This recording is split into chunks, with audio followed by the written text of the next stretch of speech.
জাতীয় নির্বাচন ও গণভোটকাল প্রায় 13 কোটি ভোটারের রায়ে নির্ধারিত হবে কার নেতৃত্বে চলবে দেশ। গণতান্ত্রিক উত্তরণে মাইল ফলক হতে পারে এবারের নির্বাচন।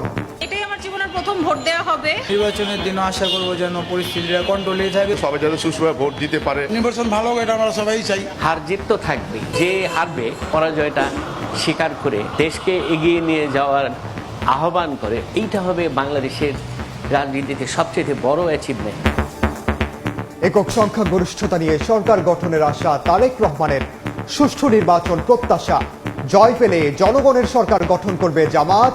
ভোট সুষ্ঠু না হলে মাঠে নামার হুঁশিয়ারি। আমরা ইনশাল্লাহ সরকার গঠন করতে সক্ষম হব।